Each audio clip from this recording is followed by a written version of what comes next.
भारत की धरती जहां सदियों से संत पैदा होते रहे, जहां आस्था और तर्क हमेशा एक दूसरे के परखते रहे, उसी भूमि पर एक ऐसा नाम उभरा जिसने लाखों लोगों को आकर्षित किया।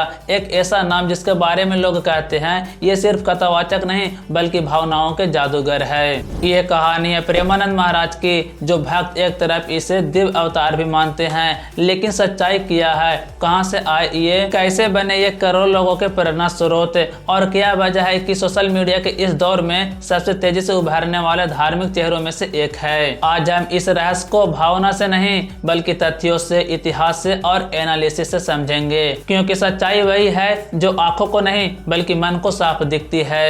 Welcome to the story of Premanand Maharaj. Premanand बचपन से ही एक दूसरे से अलग थे। घर में लोग उन्हें सीधा साधा शांत बच्चा कहते थे, लेकिन उसके मन में एक बात हमेशा चलता रहता था, मैं कौन हूँ, जिंदगी क्या है, मरने के बाद क्या होता है। इस प्रकार के सवाल एक छोटे बच्चे के दिमाग में रोज घूमता रहता था। जहाँ उनके उम्र के बच्चे खेलते थे, वहीं प्रेमानंद महाराज घंटों अकेले बैठकर सोच में खो जाते थे। उनकी माँ चिंता करती थी ये बच्चा इतना खामोश क्यों रहता है, पर प्रेमानंद के लिए यह खामोशी उनकी आवाज थी। 17 साल की उम्र वो उम्र है जहाँ ज्यादातर लड़के कैरियर के सपने देखते हैं, भविष्य की प्लानिंग करते हैं, दोस्ती में खोए रहते हैं। पर प्रेमानंद के लिए ये उम्र एक अदृश्य खिंचाव लेकर आई, एक ऐसा खिंचाव जो उन्हें दुनिया से दूर स्वयं के भीतर ले जाना चाहता था। एक दिन उनके गांव में एक यात्री संत आए। वो बुढ़े थे, सरल थे, लेकिन उनके शब्दों में एक अजीब सी गहराई थी। प्रेमानंद भी इस सभा में सबसे पीछे जाकर बैठ गए।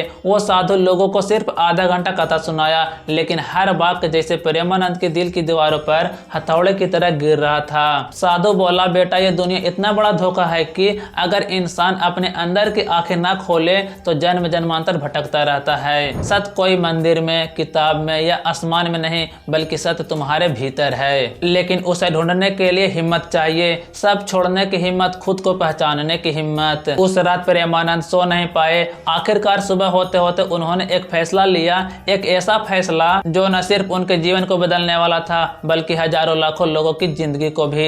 उन्होंने तय किया, मैं सत्य की खोज के लिए निकलूंगा, चाहे जितनी भी कीमत चुकानी पड़े। उस रात उनके माता पिता सो रहे थे। उन्होंने अपने माता पिता को प्रणाम किया और घर से निकल गया। ना उसके पास पैसा, ना कोई सम्मान, ना कोई दिशा, सिर्फ एक विश्वास, सत्य मिलेगा कहीं न कहीं। उनके घर में रोना धोना मच गया। माँ परेशान थी, पिता गुस्से में था, लेकिन प्रेमानंद के मन में सिर्फ शांति थी। घर छोड़ना आसान था, लेकिन आगे का रास्ता कठिनाइयों से भरा हुआ था।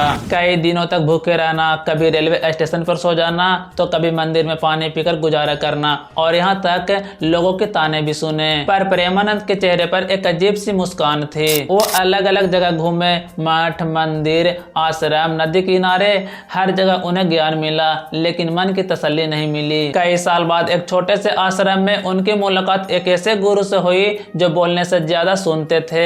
गुरु ने उनसे पूछा, बेटा तुम क्या ढूंढ रहे हो? प्रेमानंद बोले, सत्य। गुरु मुस्कुराकर बोला, सत्य बाहर नहीं होता बल्कि सत्य तुम खुद हो। इस एक वाक्य ने प्रेमानंद की जिंदगी ही पलट दी।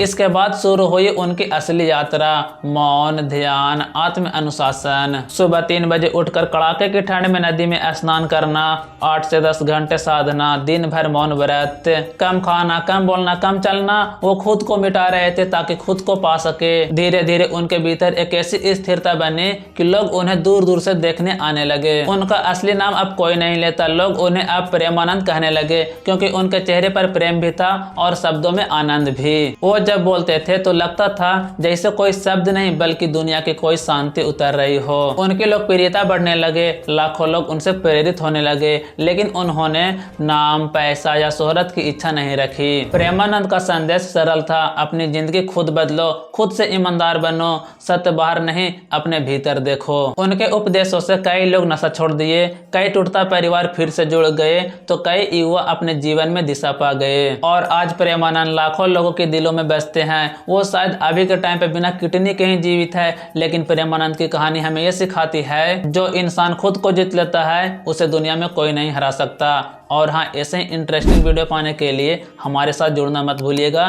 चैनल को सब्सक्राइब कर लीजिए और हाँ, वीडियो को लाइक करके अपने दोस्तों के पास शेयर कर दीजिए। मिलते हैं अगले वीडियो में, तब तक के लिए जय हिंद।